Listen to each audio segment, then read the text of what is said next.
Welcome to the start of Finish or Fail.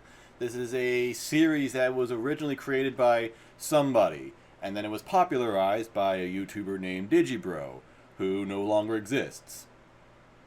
I don't mean to be like sad or anything. They just changed their name basically. And the concept of it started from them starting every anime of a given season just to do a podcast about it, but then not actually keeping up with seasonal. So months later, they would come back to them and then see which ones they were actually willing to continue watching. So that's what I'm going to do. I'm kind of in a similar position where I started a bunch of anime throughout 2022 and also 2021 and 2020 and 2019 and so on, and I did not finish them. And I really finally want to get caught up on this. I want to get done with this. I want to watch these anime, or at least, get to a point where I say, okay, I don't need to watch these anime. I don't want to watch these anime. So that's what we're going to do. This is the list of anime that I started in 2022, or planned to start it, had some interest in watching, and did not get around to actually finishing. You can see the progress here. Some of them I have just a couple episodes left. Some of them I haven't started at all. And I also included shows that I've seen other people talk about.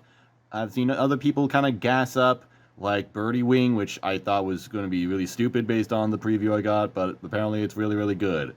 And yeah, so there's 52 anime. You can tell I'm really, really good at watching anime, and I'm just so up to date with everything, right? So I'm just going to put this into a random number generator and see what happens.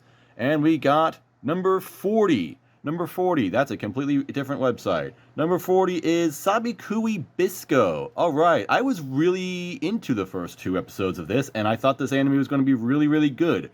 I unfortunately heard basically nothing about it throughout the entire year, which is unfortunate, but hey, I've liked anime that no one else talks about before. Maybe this one will be one of them. Alright, I just finished Sabikui Bisco, and it was alright. Just kind of okay. That's about it. Which might be a little bit disappointing, and I guess I am maybe kind of disappointed in that, because I really liked it when I first saw the first two episodes when they first came out. But seeing the rest of it, I can see why no one really talked about this anime and why it never really took off, because this anime, I really liked it in the beginning because I call this an idea salad. It's most similar to Dorohedoro, which is unusual because that is one of the most unique anime that I've ever seen. So just being able to compare it to that is, I think, really extraordinary. And I compare it to Dorohedoro because that anime is, like I said, it's an idea salad where, like, every 5 seconds something new is introduced and established, and it is one of the weirdest things you will ever see, and you're just like, this doesn't occur in anything else. Just every new character just brings something totally different. Every new plot detail, every world building detail, just like the setting is just so unique and also so detailed that it's just overflowing with ideas, and in a way it's overwhelming, honestly. But I really like that about Dorohedoro. That show is just pure, absolute, unfiltered madness, and I thought it was an absolute blast.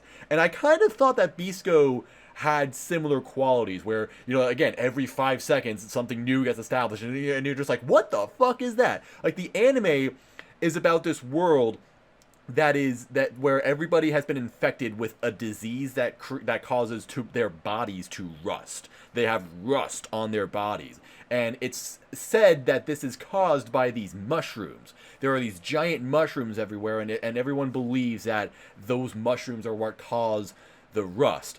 When in actuality, it's the mushrooms are actually healing the rust. It actually has an opposite effect, and so it's about this guy named Bisco who is trying to go around the world getting rid of the rust by planting mushrooms, because he's an archer, and every time he shoots an arrow, mushrooms grow out of it. He'll just shoot an arrow at the ground, and then this giant mushroom will come out of the ground. It'll be like the size of a skyscraper, and it's awesome. And he rides this giant crab made out of metal, and this town that he goes into in the first couple episodes has like this weird mafia government thing, this super corrupt political power where all of its enforcers ride these iguanas. Again, just everything, like every single detail about the anime is weird, and I love that. But it doesn't have much of a story, unfortunately. I think the first half was pretty solid because, I mean, it does establish a plot and follows along with it, but it's an adventure.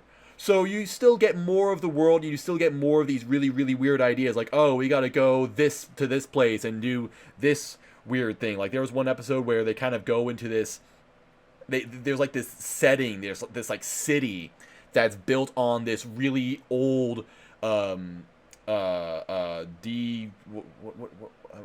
blanking on the word, fuck. This deactivated, I don't know why it took me so long to think about that. This deactivated war machine, this like giant behemoth that used to be this like world-ending monster. And so it's been shut down, and now people just like live inside this giant machine. And that's awesome. And then they have to go find this like really giant creature for some reason, and it's like a centipede, like this giant 100-foot centipede, but all of its limbs are human fingers. It's just like awesome, just like weird, quirky ideas that I love. But then the second half kind of, like, the second half is no longer an adventure. The second half gets into a conflict with the main villain, and it's basically just, we gotta stop the main villain. And it goes on for an extremely long time. Like, they fight the villain for the entire second half.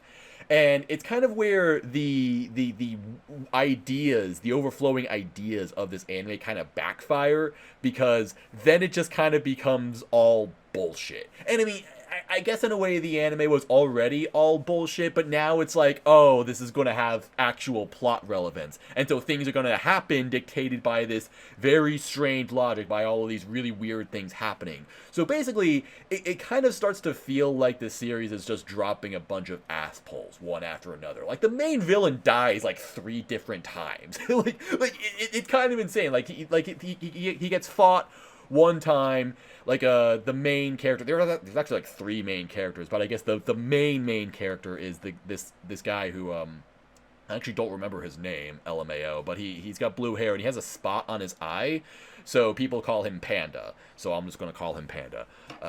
So Panda fights the main villain, whose name I don't remember. He's voiced by Suda-ken though, so I'll just say he's Suda-ken. So he goes to fight Suda-ken, and then like poisons him with something lethal, which is like something that Bisco taught him. But then Suda-ken's like, aha, but actually I used to be a mushroom keeper as well, so I already know about this and I have a cure for it, haha, idiot. And that's pretty cool. Like, that plot twist was really, really cool. But then it's like they fight him again, and he gets like stabbed in the head, and then survives that somehow.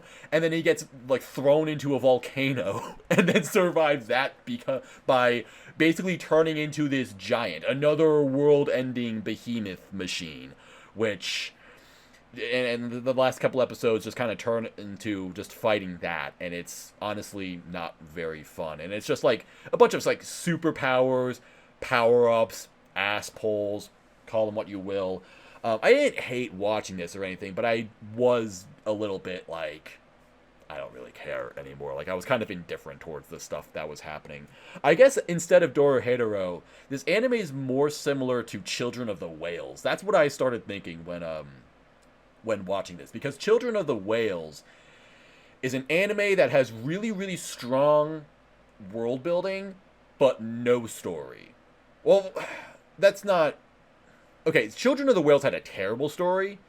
It had really, really bland characters, and Bisco has, like, slightly better characters in that they're at least tolerable, and the story isn't, like, terrible. Again, Children of the Whales, like, the writing in that anime was absolutely horrible. But it still had a really, really cool setting and a pretty cool art style. The art style in Bisco is, like, alright. It's not super generic or anything, but it's not unique. It's just kind of like regular anime, but edgy looking. It almost looks like Cells at Work Black. That's kind of the opinion I have about the way this anime looks, especially because there's this one chick who's like this, I don't know, a cop or whatever she is, a vigilante, what the fuck ever. She's like the third main character. She's the big sister of Panda, and she looks exactly like the well, not exactly like the white blood cells and cells that work black, but she has the same body type and like the same exact uniform. So like the giant tits with the huge open coat,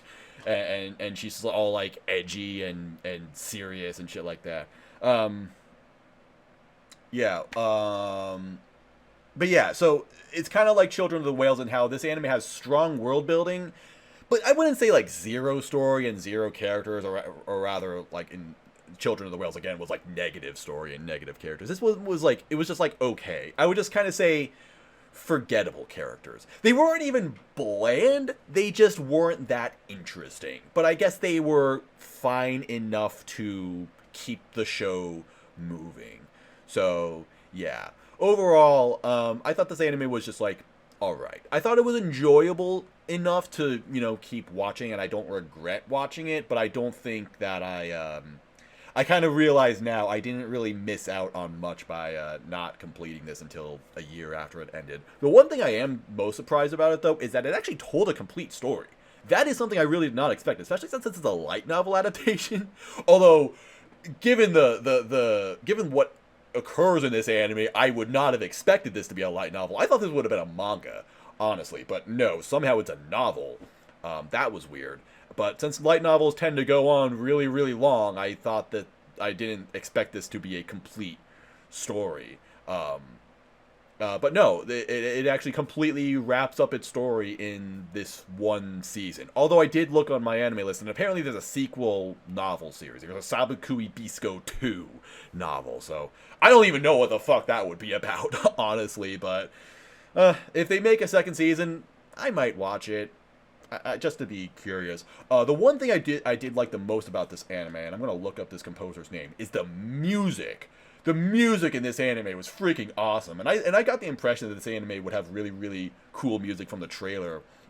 Because the song that they showed in the trailer for this anime was great. Juna did the OP. She did this hard rock OP that I didn't even know Juna could do hard rock songs, but it was awesome. It was a super hype OP. The music, where the hell is the composer? Okay, Hinako Tsubakiyama is the name of the composer. This was her first anime.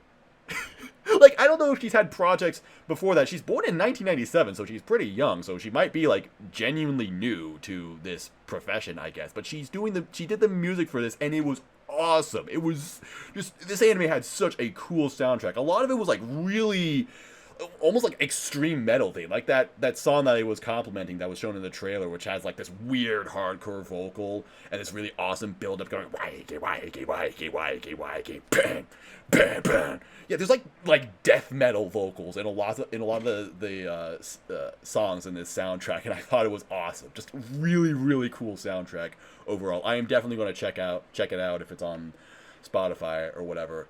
She's doing the music for Sugar Apple Fairy Tale as well, and that's another anime that I think has pretty strong music. So yeah, gonna look out for Hinako Tsubakiyama, because she is killing it right now. Just really, really great work. Yeah, that's about all I would say. I'd give this like a 6.5 or so. Oh, actually, one other thing I wanted to mention is that this anime has. This anime has a 7.17 on my anime list with 223,246 members. And Children of the Whales has a 7.17 score with 217,051 members. Like, I thought of that comparison just when I was talking about it a few days ago on Discord, and then I looked up like the score, the My Anime List pages for both of them, and I did not know that they were almost exactly identical. I've never seen that before, so I'm just like, wow, this really is just the same show, but much better. Like, again, this show was tolerable. Children of the Whales was an anime that had like one good episode in the beginning and then just fucking sucked after that. So Bisco is much better. I would watch more of it if it came out, but I would only give it like a 6.5. It was like, it was pretty enjoyable in the first half, and the second half kind of drew on, and I got kind of bored with it by the end. But it wasn't bad overall. Glad I watched it. And yeah, that's about it. So I will watch something else now. Okie dokie. Let's get rid of this. Wait, no, get rid of this entire row.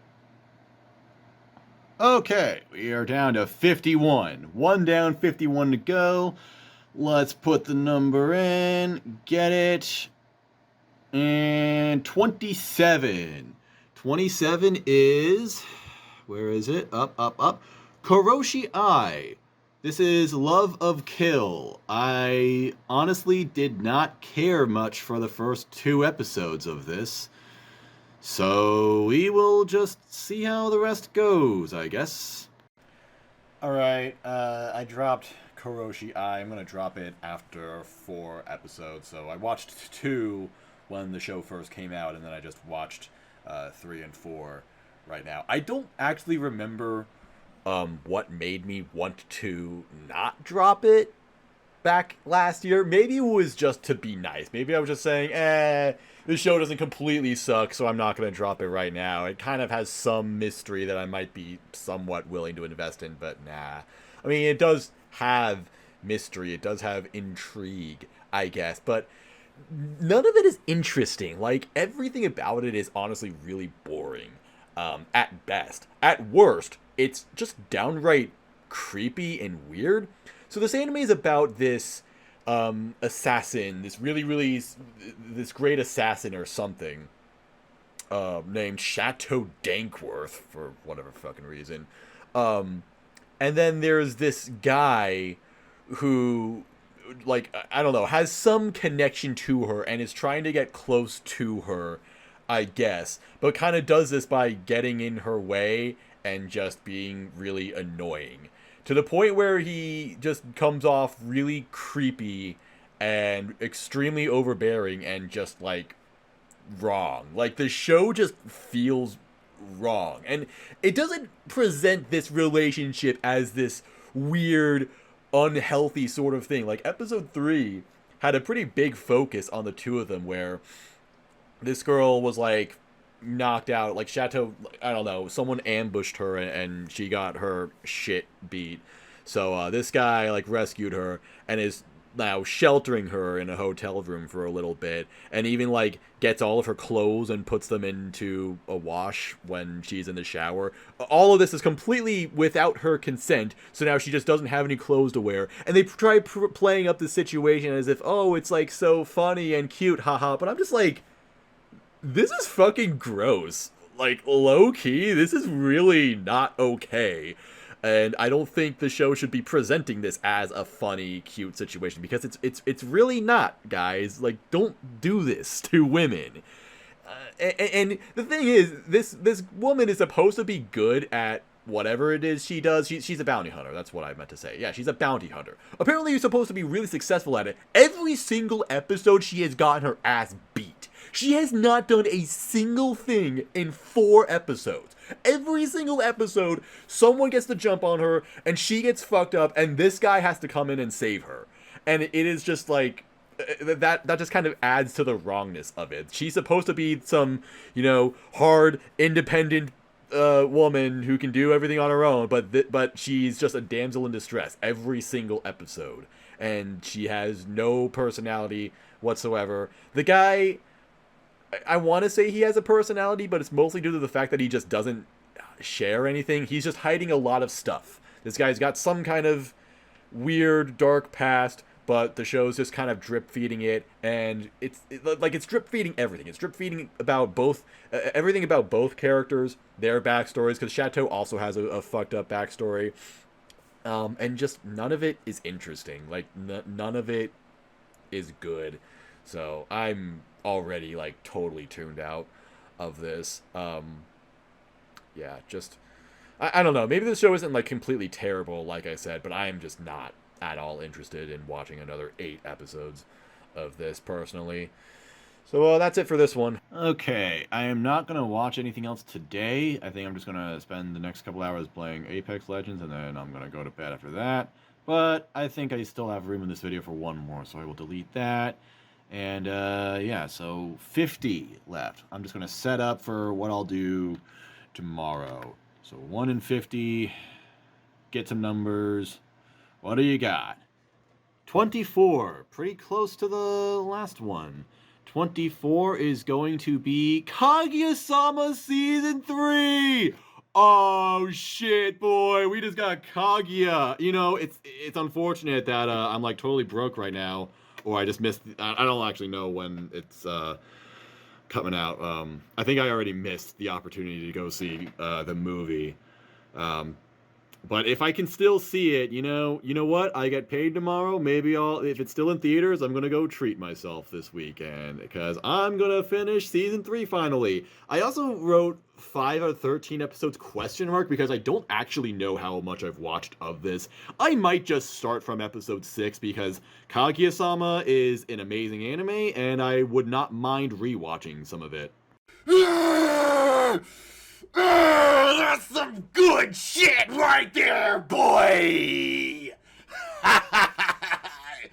I just watched all of Kaguya-sama Love is War Season 3, and it took me the entire day, and I'm extremely tired. So I'm going to go to bed right now. I'll get back to you about this later. Hello, new microphone. And also, I ended up talking about Kaguya-sama for like 45 minutes, so it makes a lot more sense to just publish that as its own video. So go check that out if you want to hear me gushing about Kaguya-sama pretty much endlessly, because it was fucking phenomenal and amazing. Let's move on to the next one. Alright, Kaguya-sama is off the list. Get it out of here. 49 left. Alright, we've got this up. Let's get a number. And it's going to be 25. 25, that is going to be Komi-san. Okay, so I only saw the first episode of the first season. This doesn't mean I'm going to watch the second season. I'm just going to watch the first season and then, or rather get as far as I feel like in the first season and then decide if I will watch the second season. Maybe I will catch up to all of it, but yeah. Point is, I'm going to watch Komi-san. The reason why I haven't watched more of it is because I was waiting for the NovaWorks fan subs, which are just excellent, but they also take forever to come out. So there's probably like 5 episodes available from those guys. I'm just gonna have to fucking live with whatever other subs exist.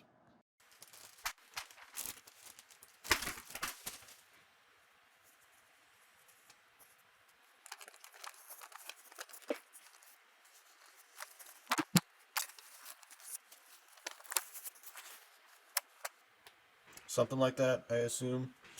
Alright, well, I just watched the first 6 episodes of Komi-san, and I'm not going to continue right now, but I'm not going to hard drop it.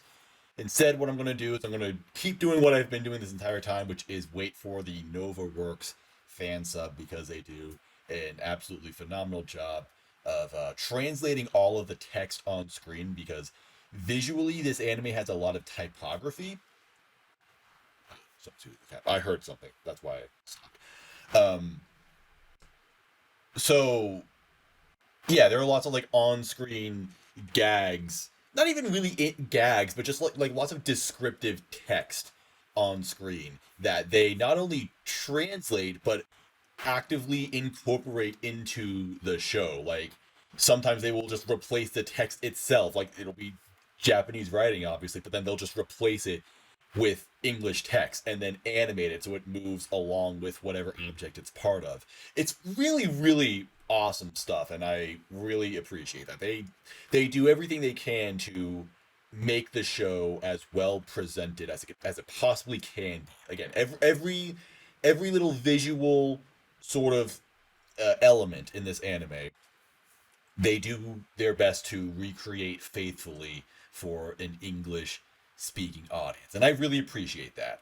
I haven't looked at the Netflix subs, but I remember hearing that they weren't very good, so I'm not going to watch them, and that's because this anime is not good enough for me to keep watching with bad subs. Give me a second to take a drink.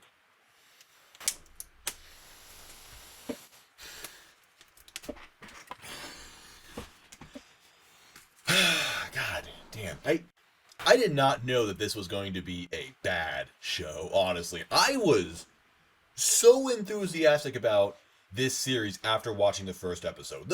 That first episode is one of the best that I have ever seen for any anime in my entire life. Like, it was mind-blowingly good. And I remember everyone was talking about it. Everyone I knew was like, oh my god, the Komi adaptation was so good. Now, I didn't hear that much after the first episode, but I just kind of assumed maybe they're like maybe the show didn't fall off or anything. Maybe people just aren't talking about it because it just isn't doing anything all that interesting anymore. Like it's a episodic slice of life sort of thing. Doesn't warrant much discussion. I think that's fine.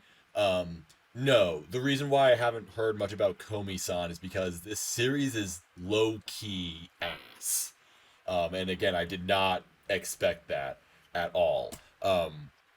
Like, immediately when it introduces other characters and I guess explores its setting and its characters a lot more, it's like, it really makes me realize how asinine this series is. Like, this series is completely ridiculous, and this is suffering the same fate that Takagi-san suffered long ago. In 2018, winter 2018, Takagi-san got an anime adaptation, and I watched it, thought it was alright, and then 1 year later, winter 2019, Kaguya-sama came out. And when Takagi got a second season a few months after Kaguya-sama came out, I realized that that series is completely smoked by Kaguya-sama. Like, everything that I think Takagi has or is doing, Kaguya is doing that, but also way better.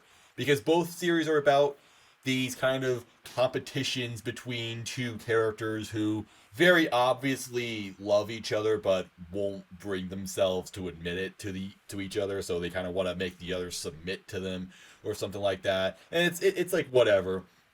It's just kind of playful and fun. But Kaguya actually has really interesting and kind of complex characters and doesn't adhere to the same formula every single episode, where literally every outcome in Takagi-san is just what is fucking Nishikata?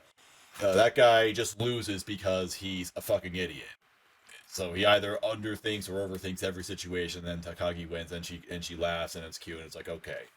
But Kaguya is a lot more unpredictable. And so I say this because Komi-san is suffering the same exact fate. It came out in fall 2021, and then fall 2022, Bocchi the Rock came out. And everything that Komi-san is trying to do, Bocchi the Rock fucking obliterates it. The only thing it doesn't have is, I wouldn't necessarily say Bocchi looks better, because it goes for an entirely different style. I mean, I would probably argue that Bocchi does have better visuals, but that's just because it's so creative and out there, while Komi-san is perfectly well presentable. I really like how this anime looks, again, with like all the typography, all the different like uses of framing to kind of give each scene a bit of a different style. I like it a lot.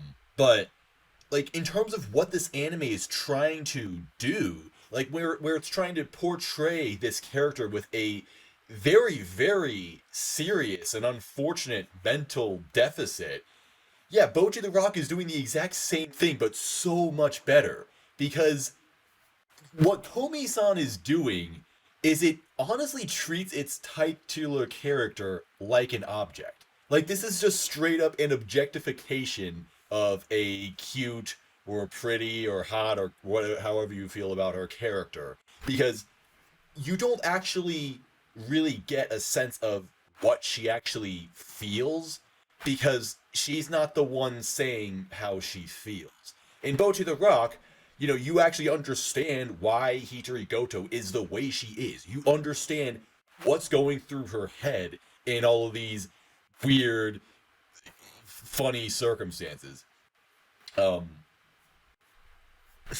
Sorry, I was just thinking about something else. Where should I go for this?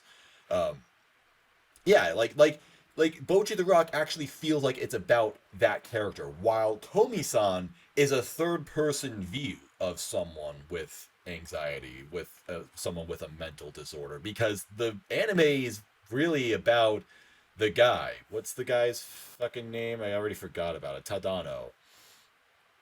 Um, yeah, like it's about him, and he's trying to connect with Komi. And look, this character is fine. I don't dislike this character at all. I don't really have a problem with him because he's the only person in the cast who respects Komi as a person.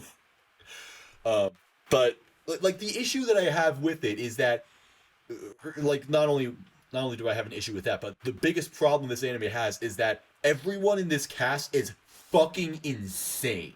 Like and not in a fun kind of quirky way, like how everyone in Kaguya-sama has their own kind of quirk. No, I mean like half of this cast should be in jail actively.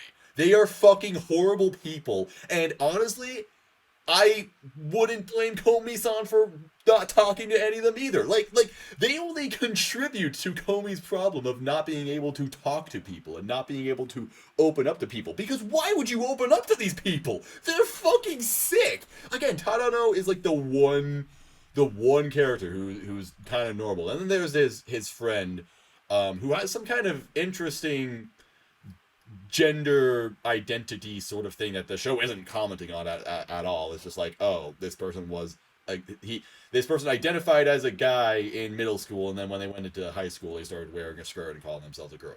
Whatever, not questioning it. It's just that the show hasn't gone anywhere with that. But anyway, that person's like also okay.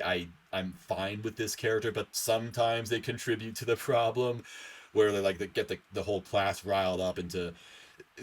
The class elects Komi as the class president, but then this person is like, no, Komi can't be the president. Instead, Komi is going to be the class god. So everyone's like, yeah, Komi is Kami-sama. It's just so even this person sometimes kind of adds to the issue, or sometimes just sees Komi's anxiety as like a legitimate inconvenience, which is the one thing that I think really makes Bocchi work so well. It's that Bocchi's disorder is not seen as a negative from the people around her. Like the people around Bocchi are actually really positive and really, really supportive of her. Like they'll comment, they're like, man, it's really nice having Bocchi around. She's really funny. If only she knew how great she was. While everyone in Komi-san is like, again, they're all just objectifying her. They're all just like, oh, I want to be Komi-san's girlfriend or some shit like that. There's the girl who's introduced in episode 2, I think. I don't remember her name. I don't remember anyone's fucking name in this show because they're bad characters. But the green girl with the glasses, fuck her. Like she starts off like she can be an interesting addition to the series because she also struggles at communicating with people. She's like, oh, I don't have a good appearance, and I'm like kind of nerdy and stuff like that, so people don't like me. And it's like, okay, that's totally valid. And then the moment she's able to connect even slightly with Komi-san, she turns into some weird BDSM doggy fetishist. And so her entire stake is like, oh, I'm Komi-san's dog. Arf, arf. Like, what is that? What the fuck even is that, dude? Like, I don't understand it. It's such a weird gag that I'm just like, what? Like, this is going to be one of your major supporting characters? This is so dumb. Like, it's so over the top and it's so extreme that I can't follow along with it at all. And most importantly, it is fucking annoying. Not funny, didn't laugh. It's just terrible. I hated this character. And then the episode after that or so, there's this new girl there's a girl introduced every episode. This girl is a yandere. This girl kidnaps Tadano. Is that his name? I forgot already. Yeah, that's his name. Okay. This girl kidnaps Tadano, ties him up, and locks him in her closet. And is gonna do something with him, probably fucking kill him or something. Just because, by the way, he's hated by everyone in his class because he's the one and only person who has the fucking balls to actually speak to Komi-san and, once again, respect her as a person. No one else will do this. Everyone else just stands there, fucking stares at her constantly, and is like, wow, Komi-san, she's so fucking hot, or some shit like that. Like, again, it's like, it's uncomfortable watching this. It's like, no wonder why this girl has problems, dude. Anyway, so this girl ties Tadano up and locks her in her closet, probably trying to murder him. And then she actually brings over Komi-san and the others. No, just Komi-san and the other person, the gender fluid character, whatever you would call them. The they them. Actually, she identifies as she her, whatever. I'm thinking about this too much. So those two come over and then they find out that Tadano's locked in the closet, and they're both just like, bro, what the fuck? So they leave immediately and urgently, and they have this like making up point later on, but I'm just like, hello, excuse me, this person should be in jail. Like, this person is a menace to society. She is a threat to the people around her. And you can say, look, Mr. Junkyard, you're taking this way too seriously, okay? Obviously, the series is a comedy. It's supposed to be funny. And you know what? I would love to believe that. I would love to believe that this is just for laughs, and I can just say, okay, this isn't funny, that's it.